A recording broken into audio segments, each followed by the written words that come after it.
নবী মুসা আলাইহিস সালাম, কোরআন আপনি খুলবেন ৪৪টা জায়গায় ৫৩২টা আয়াত আছে।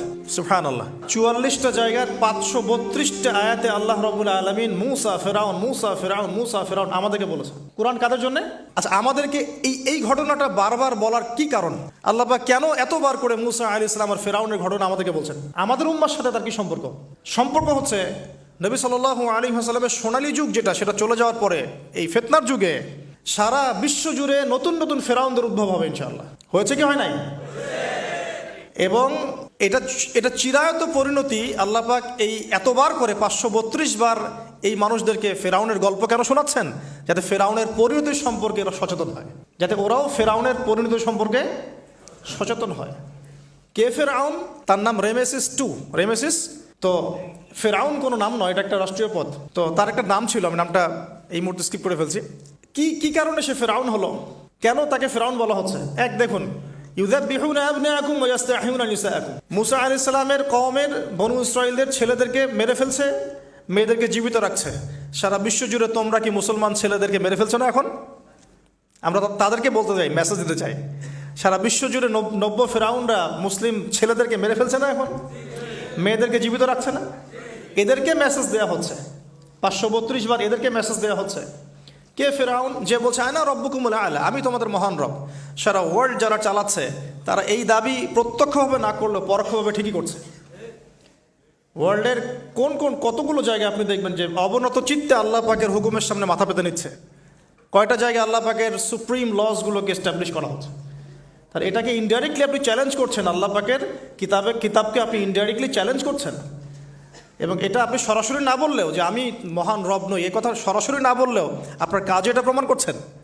আল্লাহ পাকের সমস্ত আহকাম হুকুম ইসলামিক বিধানগুলোকে উঠিয়ে দিয়ে জাহেলিয়াত প্রতিষ্ঠা করছেন, শিক্ষা ক্ষেত্রে, সাংস্কৃতিক ক্ষেত্রে, অর্থনৈতিক ক্ষেত্রে, ইভেন পলিটিক্যাল ক্ষেত্রে। তাহলে এটা কি ফেরাউনের আচরণ নয়? এটা কি ফেরাউনের আচরণ নয়? ফেরাউন কাকে বলে? ফেরাউনের ডেফিনেশন কি আসলে? তাকে একটার পর একটা নিদর্শন দেখানো হয়েছে। নয়টা নিদর্শন, 9টা দেখানো হয়েছে। আপনি সূরা তাহা পড়ুন, কসাস পড়ুন, পাবেন 9টা নিদর্শন। এতগুলো নিদর্শন আয়াত দেখার পরেও ফেরাউন ঈমান নিয়ে আসে নাই।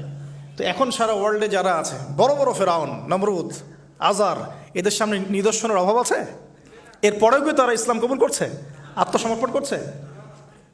ইসলামের উপর এত আগ্রাসন, এত ম্যাসাকার্ড অবস্থার পরেও ইসলাম কি দিন দিন কমছে না বাড়ছে? নিদর্শন। মুসলিমদের উপরে এত সাংস্কৃতিক আগ্রাসন, শিক্ষাক্ষেত্রে আগ্রাসন, অর্থনৈতিক আগ্রাসন, পলিটিক্যাল আগ্রাসন, এরপরেও কি মুসলিমরা কমেছে না বেড়েছে? নিদর্শন। সারা বিশ্বে পর্দা কত কথা, তারপরে পশ্চিমারাই এখন পর্দা করছে। নিদর্শন, ওরাই এখন পর্দার দিকে আসছে। প্রতিটা জায়গায় আপনি দেখুন, শিক্ষা থেকে উঠাই দিচ্ছেন ইসলাম, কিন্তু তারপরেও মানুষ মাদ্রাসার দিকে আসছে, তারপরেও দিন দিন মানুষ কোরআন শিখছে, তারপরেও দিন দিন মানুষ হাদিস শিখছে। আমরা সংস্কৃতির নামে নগ্নতা বেহায়াপনা ছড়িয়ে দিচ্ছি, তারপরেও দেখুন দিন দিন মানুষ আবার আল্লাহর দিকে ফিরে আসছে। যুব সমাজকে নাস্তিক বানানোর জন্য কত কি না করলাম আমরা, কত কি যে করলাম যুবকদেরকে নাস্তিক বানানোর জন্য, কিন্তু তারপরেও ইয়াংদের একটা বড় অংশ দিন দিন ইসলামের দিকে ফিরে আসছে। আলহামদুলিল্লাহ। দেখুন, এখনও কিন্তু ফেরাউনদের সামনে নিদর্শন যাচ্ছে। সবচেয়ে বড় কথা, তারা আল্লাহ পাকের অথরিটি, যে আমরা সভরেন্টি বলি যেটাকে, এইটা দাবি করেছিল ফেরাউন। এখন সেই সভরেন্টি দাবি করছি আমরা বড় বড় সংস্থাগুলোর মধ্য দিয়ে। আপনি আমাকে সরাসরি জিজ্ঞাসা করলে আমি বলবো ইউনাইটেড নেশনস একটা ফেরাউন। অফকোর্স ফেরাউন, কারণ সে সারা ওয়ার্ল্ডকে আল্লাহ পাকের হুকুম আহকাম থেকে বের করে মানুষের হুকুম আহকামের দিকে নিয়ে গেছে। সিম্পল। এখন আশুরার সাথে এগুলোর কি সম্পর্ক? এবার এই বিষয়টা দেখুন, একটু খেয়াল করুন, একটু মনোযোগ দিন। নবী মুসা আলাইহিস সালামকে আল্লাহ রাব্বুল আলামিন জন্ম দিয়েছেন কোন বছর জানেন? যেই বছর ওই সন্তান জন্মটা স্থগিত ছিল, মানে 1 বছর তারা সন্তান জবাই করা। জ্যোতিষীরা বলেছিল একজন আসবে তোমার সিংহাসন কেড়ে নিবে। মুসা আলাইহিস সালামের নাম উল্লেখ করা হয় নাই। ফেরাউন খুব সতর্ক, এরপর থেকে যে বাচ্চাই জন্ম নেয় হত্যা করা হয়। সুবহানাল্লাহ। এখন সারা বিশ্বে বাচ্চাদেরকে হত্যা করা হচ্ছে না? আপনি ইয়েমেনের দিকে তাকান, সিরিয়ার দিকে তাকান, লেবানন, জর্ডান দেখেন, প্যালেস্টাইনের দিকে তাকান, আপনি প্যালেস্টাইনের দিকে তাকান, কতগুলো বাচ্চা, নিরীহ বাচ্চাদেরকে এত মারার পরেও আলহামদুলিল্লাহ আল্লাহ পাক ওইখানকার মাদের গর্ভে যমজ সন্তান দান করে। দেখবেন পৃথিবীর সবচেয়ে বেশি যমজ সন্তান হয় ছেলে সন্তান প্যালেস্টাইনে। সুবহান আল্লাহ পাকে দেখেন। তো মুসা আলাইহিস সালামকে আল্লাহ পাক জন্ম দিয়েছেন পরের বছর, মানে যে বছর জবাই করা চলছে তার পরের বছর মুসা আলাইহিস সালাম জন্ম নিয়েছে। এবার তার মা তো ভীত সন্ত্রস্ত, কি করবেন, কিভাবে হবে, ফেরাউন জানতে পারলে তো মেরে ফেলা হবে। এখন আল্লাহ পাক তাকে ওহী করলেন। এই ওহীটা নবুয়ত না, কিন্তু মনের মধ্যে ইলহাম। এটা কি বলি? ইলহাম। যে তুমি তোমার সন্তানকে ভাসিয়ে দাও। কোথায় ভাসাবে? কোনো মা পারবে? বলেন তো, মারা কি এটা পারবে? ও মুসা আলাইহিস সালামের মায়ের কলবটা কেঁদে উঠলো। আল্লাহ পাক বলছেন, আমি যদি তার কলবকে দৃঢ় না রাখতাম সেই কাজ করতে পারতো না। সুবহানাল্লাহ। তার অন্তরকে দৃঢ় কে রাখে? আল্লাহ। আমরা সে আল্লাহর কাছে অন্তরের কলবের দৃঢ়তা কামনা করি। আমি এই জায়গা থেকে একটু মনোযোগ দিয়ে বুঝতে হবে, আস্তে আস্তে শেষ করে দিব। এবার আল্লাহ রাব্বুল আলামিনের শান এবং তার পরিকল্পনা দেখুন। আল্লাহ পাক মুসা আলাইহিস সালামের চেহারার মধ্যে মোহাব্বত, ভালোবাসা দিয়ে দিয়েছেন। মানে সুবহানাল্লাহ। অনেক মানুষ আছে না, বাচ্চা দেখলে মহব্বত জাগে, ভালো লাগে, খুব আদর করতে ইচ্ছা করে। ফেরাউনের ঘরে সন্তান নাই, তার স্ত্রী পানির ঘাটে বাচ্চা চলে আসলো। বাচ্চা দেখে সে বলছে, মাশাআল্লাহ, এত চমৎকার একটা সন্তান, ফুটফুটে বাচ্চা। ফেরাউনের কাছে নিয়ে গিয়ে বলছে, একে রেখে দেই, লা তাকতুলু, তাকে হত্যা করো না, আয়সা ইয়ানফাআনা আও নাত্তাখিযাহু ওয়ালাদা, তাকে আমরা রেখে দেই, হয়তো সে উপকারে আসবে, অথবা কোনো আমরা তাকে সন্তান হিসেবে গ্রহণ করতে পারি। তো ফেরাউন কিন্তু খুব সতর্ক ছিল। তারপরে আল্লাহ পাক তারই ঘরে মুসা আলাইহিস সালামকে বড় করলেন। সুবহানাল্লাহ। আর মুসা আলাইহিস সালাম ফেরাউনের স্ত্রী দুধও পান করছে না। তখন মুসা আলাইহিস সালাম একজন বোন আছে, সে গিয়ে তাদেরকে খবর দিল যে আমরা কি তোমাদেরকে হাল আদুল্লুকুম আলা মান ইয়াকফুলু, এমন একজনের কথা বলবো যে মুসাকে দুধ পান করাবে, এই বাচ্চাকে দুধ পান করাবে। আল্লাহ পাকের কি কৌশল! আল্লাহ পাক ওই মায়ের কোলেই আবার মুসা আলাইহিস সালামকে ফিরিয়ে দিলেন। এদিকে মায়ের দুধ খাচ্ছে, ফেরাউনের ঘরে বড় হচ্ছে, আবার ফেরাউন একটা বড় অঙ্কের হাদিয়া তার মাকে দিচ্ছে দুধ পান করানোর জন্য। সুবহানাল্লাহ। আল্লাহ পাকের পরিকল্পনা দেখেন। আমি আসলে বুঝাতে পারছি না ভাই, আমার ল্যাঙ্গুয়েজের প্রবলেমের কারণে মাফ করবেন। অনেক তথ্য মাথায় থাকলে কথা বলাও টাফ হয়ে যায়। তো সুবহানাল্লাহ, আল্লাহ পাকের পরিকল্পনা দেখুন। যে নবী মুহাম্মদ সাল্লাল্লাহু আলাইহি ওয়াসাল্লামকে মক্কা থেকে তাড়িয়ে দিচ্ছে মানুষ, আল্লাহ রাব্বুল আলামিন সেই মক্কা নবীর পায়ের সামনে এনে দিলেন। সুবহানাল্লাহ। মাত্র 8 বছরের ব্যবধানে। যে বদর যুদ্ধে মুসলিমদেরকে একদম নিঃশেষ করে দেওয়ার প্ল্যান করা হয়েছে, ওই বদরেই আল্লাহ রাব্বুল আলামিন আবু জেহেলের মৃত্যু লিখে রাখলেন। যে ইউসুফকে কুয়ায় ফেলে দিল তার ভাইরা, সেই ইউসুফকে আল্লাহ পাক সেখান থেকে রাজপ্রাসাদ, সেখান থেকে কারাগার, সেখান থেকে আবার নিয়ে আসলেন মিশরের পলিটিক্যাল পাওয়ার। আল্লাহর পরিকল্পনা। যে ইয়াসরিব একসময় ইহুদিদের দাপটের জায়গা ছিল, ওই ইয়াসরিব মুসলিমদের পরতলগত করলেন আল্লাহ পাক হিজরত করিয়া। বাদশাহ নাজাশি আবিসিনিয়ায়, আমি তো মালয়েশিয়াকে একটা আবিসিনিয়া মনে করি, এখানে মাশাআল্লাহ এরকম পরিবেশ আছে, শান্তিপূর্ণ ইসলামী পরিবেশ। বাদশাহ নাজাশির এরকম পরিবেশ ছিল। বাদশাহ নাজাশি কিন্তু মুসলিম ছিল না, সে খ্রিস্টান ছিল। তারপরেও নবীজি বলতেন, বাদশাহ নাজাশির রাজ্যে কেউ জুলুমের শিকার হয় না। সুবহানাল্লাহ। যদিও সে মুসলিম ছিল না, ওখানে ইসলাম নিয়ে গেলেন আল্লাহ পাক, ওখান থেকে পুরো আফ্রিকা ইসলাম ছড়িয়ে পড়লো। সুবহানাল্লাহ। এক খালেদ বিন ওয়ালিদ রাদিয়াল্লাহু আনহু, যার হাতে উহুদ যুদ্ধে বহু মুসলিমের প্রাণ গিয়েছে না, সেই মানুষকে আল্লাহ রাব্বুল আলামিন হেদায়েত দিয়ে 100টা যুদ্ধ করিয়েছেন। সুবহানাল্লাহ। আল্লাহ পাকের পরিকল্পনা আমরা বুঝতে পারবো না, আল্লাহ পাকের পরিকল্পনা আমরা বুঝতে পারবো না। মাকারু ওয়া মাকারাল্লাহ, তারা কৌশল করে, আল্লাহ পাকও পরিকল্পনা করে। দেখেন এই যে প্যালেস্টাইন নিয়ে এত সমস্যা করছে না, আল্লাহ পাকের কি পরিকল্পনা! সুবহানাল্লাহ। আল্লাহ পাক সমস্ত জিউসদেরকে ওইখানে একত্রিত করেছেন। কেন জানেন? কেন জানেন? আল্লাহ পাক এই যে 1914 থেকে নিয়ে 2023 এই যে সালগুলো চলছে, 100 বছর, লাস্ট 100 বছরে সারা ওয়ার্ল্ডের জিউসদেরকে ওখানে একত্রিত কেন করেছেন জানেন? যেইভাবে আল্লাহ পাক ফেরাউনের দলবলকে লোহিত সাগরে ডুবিয়ে দিয়েছেন, ওইভাবে আল্লাহ পাক প্যালেস্টাইনিদের সবাইকে ডুবাবে ইনশাআল্লাহ। এটাও আল্লাহ পাকের একটা বড় পরিকল্পনা। এটা ওরা বুঝতে পারছে না, কিন্তু সময় সাক্ষী দেবে ইনশাআল্লাহ। দেখে নিন, আমরা 100% হলফ করে বলতে পারি এটা হবেই ইনশাআল্লাহ। এই কারণেই লাস্ট এই যে অটোম্যানদের ডিফিটের পর থেকে নিয়ে 1970 থেকে নিয়ে যে first world war, second world war করতে করতে সব জায়গা থেকে জিউসরাকে একত্রিত করেছে এখানে। বিকজ অফ লাস্ট একটা সর্বশেষ একটা ম্যাসাকার আল্লাহ পাক করবেন এদেরকে ইনশাআল্লাহ। কার হাতে? ঈসা আলাইহিস সালামের হাতে। আমাদের উম্মতের মধ্যে কে নেতৃত্ব দিবেন? ইমামুল মাহদি, যার নাম হবেন মুহাম্মদ। তার নাম কি? মুহাম্মদ। তার বাবার নাম আব্দুল্লাহ, তার মায়ের নাম হবে আমিনা। তো এটাও ক্লোজিং টাইম। এখন আসুন, তো আল্লাহ পাকের কি পরিকল্পনা! যৌবনকালটা আল্লাহ পাক মুসা আলাইহিস সালামকে ফেরাউনের ঘরেই কাটালেন। এবং আল্লাহ পাক মুসা আলাইহিস সালামকে দুটো গুণাবলী দিয়ে বড় করলেন। দুটো গুণাবলী মনে রাখবেন। এক হচ্ছে কওয়ী, তিনি শক্তিশালী ছিলেন, ফিজিক্যালি অনেক শক্তিশালী ছিলেন। আমিন মানে বিশ্বস্ত ছিলেন, কওয়ীউল আমিন। মনে থাকবে ইনশাআল্লাহ। আমরাও আল্লাহর কাছে দোয়া করি, আল্লাহ আমাদেরকে কওয়ী বানিয়ে দিন এবং আমিন বানিয়ে দিন, আমিন। এবার যৌবনে উপনীত হয়েছেন, টকবকা রক্ত, বাইরে বের হয়েছেন। বাইরে বের হয়ে দেখছেন যে দুজন ব্যক্তি লড়াই করছে, ইয়াক্তাতুলান রজুলান ইয়াক্তাতুলান, দুজন ব্যক্তি মারামারি করছে। একজন মিন শিয়াতি, তার বনু ইসরাইল কওমের মধ্যে, আরেকজন হচ্ছে আদুবি, তার শত্রুর মধ্যে। তো মুসা আলাইহিস সালাম গিয়ে সাহায্য করতে চাইলেন তার কম। আমরা বলি না দেশি ভাই সাপোর্ট দিই, তাই না? আচ্ছা, তো মুসা আলাইহিস সালাম গিয়ে সাপোর্ট দিতে গিয়ে শুনেন, ফাওয়াকাযাহু মুসা ফাকাদা আলাইহি, মুসা আলাইহিস সালাম মাত্র একটা ঘুষি দিয়েছেন, এক ঘুষিতেই ওই ব্যক্তি ডেড, স্পট ডেড। এই যে আমি গত একটা লেকচারে বলেছিলাম, চাইনিজ কন্টিনেন্টে যে মার্শাল আর্টসগুলো গড়ে উঠেছে এই কোরআন থেকে গড়ে উঠেছে। তার আগে ওদের সভ্যতা ছিল, সংস্কৃতি ছিল, ঠিক আছে। এক ঘুষিতে মানুষ মারা যায়, এটা কোরআন বলেছে। এক ঘুষিতে মানুষ মারা যায়, এটা কোরআন বলেছে। ওরা এখন রিসার্চ করে বের করে যে 6টা-7টা স্পট আছে মানুষের দেহে, এক ঘুষিতে মানুষ মারা যেতে পারে। কোরআনকে আমরা মূল্যায়ন করি না, কিন্তু কোরআনকে সারা দুনিয়ার অমুসলিমরা মূল্যায়ন করে ওদের স্বার্থে তারা আমাদের কোরআনকে মূল্যায়ন করে, আমাদের হাদিসকে মূল্যায়ন করে। আমরা করতে চাই না, আল্লাহ মাফ করুক আমাদেরকে। আমরা কোরআন পড়তে চাই না, গবেষণা করতে চাই না, অর্থ বুঝতে চাই না, একটু আরবি ভাষা শিখতে চাই না, কোরআনের বালাগাত ডেইলি একটু তেলাওয়াত করবো এক পারা, সেটা করতে চাই না। আল্লাহ পাক আমাদেরকে মাফ করুক এবং কোরআনওয়ালা বানিয়ে দিন, আমিন। কথাগুলো বলার উদ্দেশ্য আপনাদেরকে আঘাত করা নয়, আমি জাস্ট আপনাদের কলবে একটু ধাক্কা দেওয়ার চেষ্টা করছি, যাতে করে আপনারা সবাই কোরআন তেলাওয়াত করেন ডেইলি এক পারা করে। আল্লাহ কবুল করে নেবেন। এবার আসুন দেখুন, এবার কি হলো, এটা ইন্টেনশনালি ছিল না, আনইনটেনশনালি মুসা আলাইহিস সালাম এখন কিন্তু মানে হত্যার অপরাধী হয়ে গেছেন, তাই না? ফেরাউন তাকে ধরার জন্য বের হয়েছে দলবল নিয়ে, ওকে ধরতে হবে, এবার অ্যারেস্ট করতে হবে।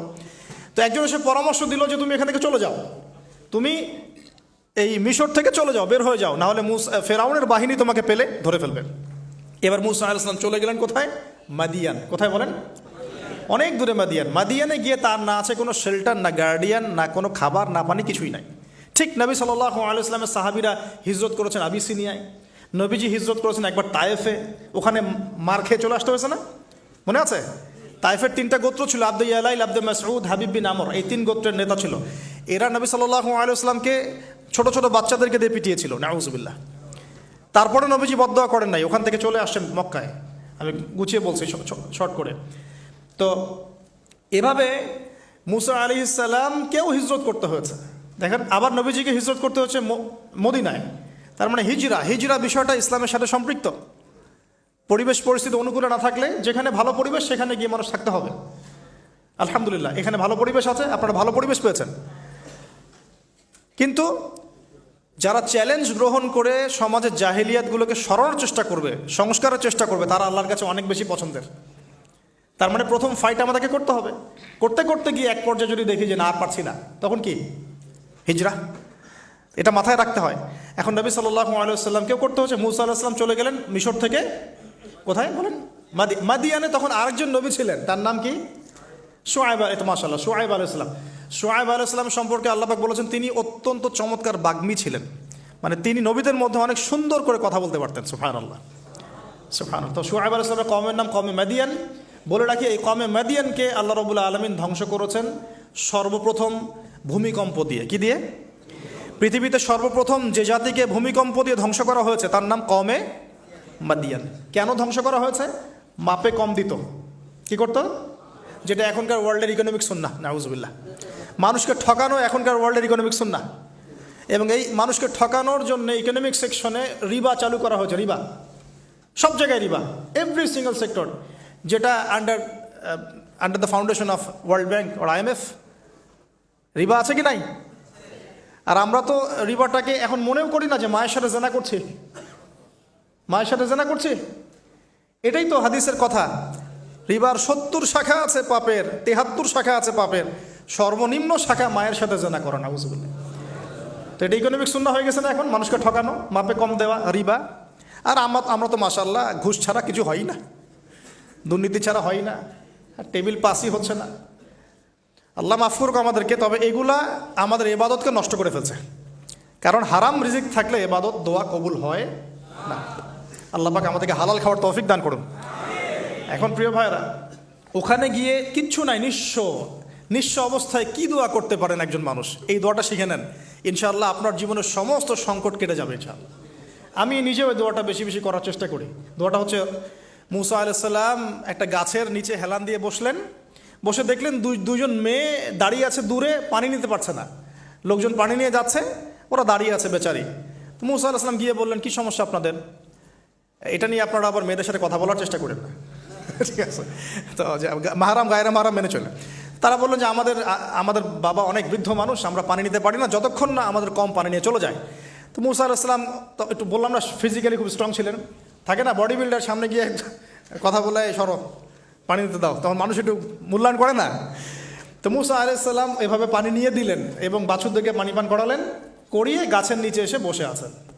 বসে বসে তিনি দোয়া করছেন, এই যে দোয়াটা তিনি দোয়া করছেন, রব্বি, একটা নেক কাজ করলেন না, মানুষের উপকার করলেন, নেক কাজ করে এসে গাছের নিচে বসে দোয়া করছেন, আল্লাহ এখানে তো আমার খাবার পানি বাসস্থান কিছুই নাই, আমি কি করব? রব্বি ইন্নি লিমা আনজালতা ইলাইয়া মিন খায়রিন ফাকির, রব্বি ইন্নি লিমা আনজালতা ইলাইয়া মিন খায়রিন ফাকির। আবার বলেন, রব্বি ইন্নি লিমা আনজালতা ইলাইয়া মিন খায়রিন ফাকির। অর্থ হচ্ছে, হে আল্লাহ, তুমি তোমার পক্ষ থেকে আমার উপরে যে নিয়ামতগুলো দিবে, আমি এর জন্য ফকির হয়ে বসে আছি আল্লাহ। অর্থ বুঝে পড়বেন ভাই, নামাজ রোজা হজ জাকাত যাই করেন আল্লাহর ওয়াস্তে অর্থ বুঝে পড়বেন। অর্থ বুঝে পড়লে আপনার ইবাদতের স্বাদ পাবেন, তৃপ্তি পাবেন, আল্লাহর সাথে কানেকশন হবে, আল্লাহর নূর পাবেন, মাআরিফত পাবেন, সত্য স্বপ্নও দেখবেন তখন ইনশাআল্লাহ, তখন সত্য স্বপ্ন দেখবেন ইনশাআল্লাহ। আল্লাহ পাক তৌফিক দান করবেন। এবার আল্লাহ পাকের সাহায্য নেমে আসলো, ওই দুই মেয়ের মধ্যে একজন হেঁটে হেঁটে চলে আসে। এবার এই মেয়ের হাঁটা সম্পর্কেও কোরআন কথা বলেছে, সুবহানাল্লাহ। এই মেয়ে কিভাবে হেঁটে এসেছে এই হাঁটার বর্ণনাও কোরআন দিয়েছে। কোরআন বলেছে এই মেয়ে হেঁটে আসছে লাজুক পায়ে। কি পায়ে?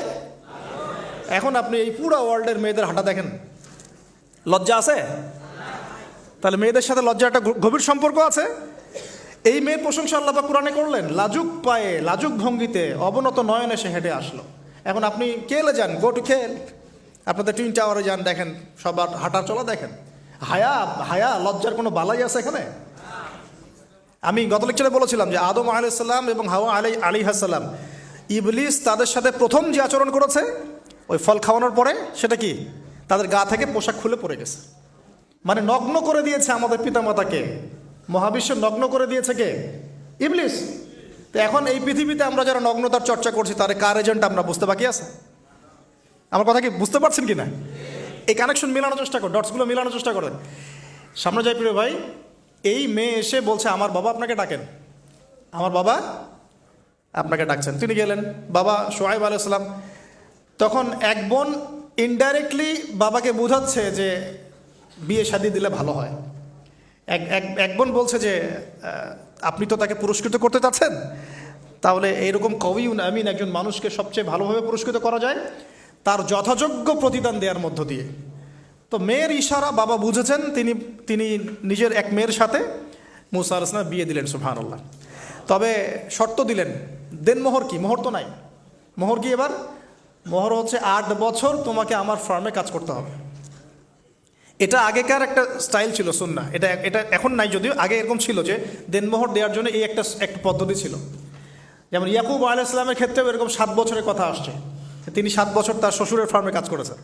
এটা নতুন ছিল না ওই সময়, এটা কমন ছিল। এখন যেমন আমাদের দেশে কমন 10 লাখ টাকা মোহর হবে, 10,000 টাকা দিব, বাকিটা সব বাকি, তাই না? তো এরকম আর কি কমন কিছু বিষয় থাকে আর কি। আস্তাগফিরুল্লাহ, মাফ করো, বলবে বাসরাতে বলবে আমাকে মাফ করে দাও, শুরুতেই নিজের গায়রথহীনতার পরিচয় দিল। আবার এদিকে শ্বশুরের কাছে মাশাল্লাহ মোটা অঙ্কের ডোনেশন নিতে চাচ্ছে, যৌতুক। বিয়ে আমাদের ওখানে মাশাল্লাহ মানে কেনা বেচা, মেয়ে বিক্রি করতেছে আর ছেলে কিনতেছে। এবার 8 বছর পূর্ণ করা হলো, তিনি আরও 2 বছর 10 বছর পূর্ণ করলেন। এই 10 বছরে মুসা আলাইহিস সালাম নববী পরিবেশ পেলেন, অভিভাবক পেলেন, স্ত্রী পেলেন, প্রেমময়ী সন্তান ইত্যাদি সব কিছু। এবার আল্লাহ রাব্বুল আলামিন তাকে মিশরের দিকে যাওয়ার যে সময় তো এখন হয়ে গেছে, 10 বছর হয়ে গেছে, মিশরের দিকে যেতে হবে। যাওয়ার পথে স্ত্রীর প্রসব বেদনা উঠেছে, তখন মুসা আলাইহিস সালাম আগুন খুঁজছেন। আগুন কি খুঁজছেন ভাই? আগুন। আগুন খুঁজতে খুঁজতে খুঁজতে খুঁজতে তুর পাহাড়ের ওখানে গিয়ে দেখছেন যে আগুন গাছে জ্বলছে, সবুজ পাতার উপরে আগুন। তিনি অবাক। এই সময় আওয়াজ আসলো, বিসমিল্লাহির রহমানির রহিম, ইন্নী আনা রব্বুক ফাখলা'না আলাইক ইন্নাকা বিল ওয়াদিল মুকদ্দাসি তুয়া। মুসা, ইন্নানি আনা আল্লাহ লা ইলাহা ইল্লা আনা ফা'বুদনি ওয়া আকিমিস সালাতা লিযিকরি। মানে এখানে অনেকগুলো কথা আছে, সূরা তাহার মধ্যে আছে। আওয়াজ চতুর্দিক থেকে ভেসে আসলো। মহান আল্লাহ রব্বুল আলামিন তার শান অনুযায়ী, তার ইজ্জত অনুযায়ী তিনি যেভাবে কথা বলেন সেভাবে মুসা আলাইহিস সালামের সাথে কথা বললেন। আল্লাহু আকবার। বললেন, ইয়া মুসা, হে মুসা, ইন্নানি আনা আল্লাহ, নিশ্চয়ই আমি আল্লাহ, লা ইলাহা ইল্লা আনা, আমি ছাড়া কোনো ইলাহ নাই, ফা'বুদনি, তুমি আমার ইবাদত করো, ওয়া আকিমিস সালাতা লিযিকরি, আমার ইবাদতের জন্য সালাত কায়েম করো, আমার জিকিরের জন্য সালাত কায়েম করো, আমার স্মরণের জন্য সালাত কায়েম করো। ফাখলা'না আলাইক, তোমার জুতা খুলে ফেলো, ইন্নাকা বিল ওয়াদিল মুকদ্দাসি তুয়া, তুমি তুয়া উপত্যকায় আছো, পবিত্র তুয়া উপত্যকায় আছো। আদব শেখানো হলো। এভাবে অনেক কথোপকথন হলো। নবী মুসা আলাইহিস সালাম ভয় পেয়ে গেলেন এবং আল্লাহ পাক আরও কথা বললেন, ওয়ামা তিলকা বিয়ামিনিকা ইয়া মুসা, তোমার ডান হাতে এটা কি? মুসা আলাইহিস সালাম বলছেন, ক্বালা হিয়া আসায়া আতাওয়াক্কাউ আলাইহা ওয়া আহুশু বিহা আলা গনামি ওয়া লিয়া ফিহা মাআরিবু উখরা, এটা তো আমার লাঠি, এটা দিয়ে আমি ডালপালা পারি, আমার ওই যে গবাদি পশু চড়াই। আল্লাহ পাক বলছেন যে এটা ছুঁড়ে মারো, আলকিহা ইয়া মুসা, এটা ছুঁড়ে মারো। ফালকাহা, তিনি ছুঁড়ে মারলেন, ফাইদা হিয়া হাইয়াতুন তাসা, এবং এটা ছোটাছুটি শুরু করলো, বড় একটা সাপ হয়ে গেল। সুবহানাল্লাহ। এগুলো কোনো গাল গল্প নয়, এগুলো আল্লাহ রাব্বুল আলামিনের মুআজিজা, মুআজিজাতুল কুবরা, এটা বড় মুআজিজা। তিনি পিছনের দিকে দৌড়ানো শুরু করলেন সাপ দেখে, খাইফান ইয়াতারাক্কাব, মানে ভয়ে দৌড়ানো শুরু করলেন। আল্লাহ পাক বলছেন, লা ইয়াখাফু লাদাইনাল মুরসালিন, আমার কাছে রসুলগণ ভয় পায় না, তুমি ভয় পেও না, তুমি ওটাকে ধরো পিছন থেকে, সেটা আবার লাঠি হয়ে যাবে। পিছন থেকে হাত দেওয়া হলো, লাঠি হয়ে গেল। সুবহানাল্লাহ। এবার বলছেন যে তুমি তোমার বগলের নিচে হাত ঢুকাও। মুসা আলাইহিস সালাম বগলে হাত ঢুকালেন, বের করলেন, হাত থেকে টর্চ লাইটের মতো আলো বের হওয়া শুরু হলো। এটা দ্বিতীয় নিদর্শন। কেন দেয়া হলো নিদর্শন? এবার আল্লাহ পাক তার দায়িত্বটাকে বলছেন, তোমাকে নিদর্শনগুলো কেন দিলাম, তোমাকে মনোনীত কেন করলাম, কেন তোমাকে মনোনীত করলাম মুসা, তোমার কাজটা কি? তোমার কাজ এখন এটা, ইযহাব ইলা ফিরআউনা ইন্নাহু তাগা, তুমি ফিরআউনের কাছে যাও। ফিরআউন সীমা লঙ্ঘন করেছে, মনে আছে ফিরআউনের কথা? সীমা লঙ্ঘন করেছে। তখন মুসা আলাইহিস সালাম তার অপারগতা প্রকাশ করছেন এভাবে। তিনি বলছেন, আল্লাহ, আমার তো জিহ্বা জড়তা আছে, আর আমি তো ওখানে এক ব্যক্তি, আমার খুনের অভিযোগ আমার কাঁধে, আমি এখন কিভাবে কি করব আল্লাহ? তখন আল্লাহ রাব্বুল আলামিন বলছেন, এই দোয়াটা করো। কোন দোয়া? মুসা আলাইহিস সালাম করলেন, রব্বি ইশরাহ লি সদরি, হে আল্লাহ, আমার বক্ষ প্রশস্ত করো, ওয়াসসির লি আমরি, আমার কাজকে সহজ করে দাও, ওয়াহলিল উকদাতাম মিন লিসানি, আমার জিহ্বার সমস্ত জড়তা দূর করে দাও, ইয়াফকাহু কাওলি, যাতে মানুষ আমার কথা বুঝতে পারে। আমার পরিবারের মধ্য থেকে ওয়াজআলনি ওয়াজিরাম মিন আহলি, আমার পরিবারের মধ্যে একজন ওজির আমাকে দাও, সাথী। হারুন আখি, আমার ভাই হারুনকে দান কর। সুবহানাল্লাহ। তা হারুন আলাইহিস সালামকে নবুয়ত দেওয়া হলো। দুজনকে আল্লাহ পাক এখন বলছেন, ইযহাবা ইলা ফিরআউন, তোমরা দুজন এখন ফিরআউনের কাছে যাও। ফাইন্নাহু তাগা ফাকুলা লাহু কাওলাল লাইয়িনা, তবে তাকে গিয়ে কর্কশ ভাষায় কথা বলবে না, নরম স্বরে কথা বল। দায়ীদের এখানে সুন্নাহ, দায়ীদের জন্য শিক্ষা আছে, দায়ী আলেম যারা মুবাল্লিগ তাদের শিক্ষা আছে। ফিরআউনের সামনে গিয়ে দাওয়াত দিলেও কিভাবে দিতে হবে? ফাকুলা লাহু কাওলাল লাইয়িনা, নম্রভাবে কথা বলো। লাআল্লাহু, কেন নম্রতার সাথে? লাআল্লাহু ইয়াতাযাক্কারু আও ইয়াখশা, হয়তোবা নম্রতা প্রদর্শন করলে সে উপদেশ গ্রহণ করতে পারে, অথবা সে আল্লাহকে ভয় করতেও পারে। আল্লাহ পাক তো আগে থেকে জানেন সে ঈমান আনবে না, তারপরেও আমাদের আদব শিখাচ্ছেন আল্লাহ পাক এখানে। তারা দুজন চলে গেলেন, দাওয়াত দিলেন। ফিরআউন মশকরা করছে, ওয়ামা রব্বুকুম ইয়া মুসা, তোমাদের দুজনের রব আবার কে? হ্যাঁ, মুসা আলাইহিস সালাম বুঝাচ্ছেন, রব্বি আল্লাযী, আমার রব সেই রব যিনি জীবিতকে মৃত করেন, মৃতকে জীবিত করেন, ইত্যাদি। মানে যার হুকুম ছাড়া একটা গাছের পাতাও নড়ে না, যিনি মাটি থেকে সব উৎপন্ন করেন, বৃষ্টি বর্ষণ করেন, সব বুঝালেন। ফিরআউনের বক্তব্য তখন এটাই ছিল, তোমাদের কাছে কি কোনো নিদর্শন আছে? কোন আয়াত নিদর্শন আছে? হ্যাঁ, নিদর্শন আছে। কি? লাঠি ছুঁড়ে মারলেন, সাপ হয়ে গেল। এখন ফেরাউন বলছে এটা তো জাদু, এটা কি? আমার জাদুকররাও এটা পারে, জাদুকরদেরকে ডেকে না হলো, জাদুকররাও লাঠি ছুঁড়ে মারলো, সাপ হয়ে যাচ্ছে।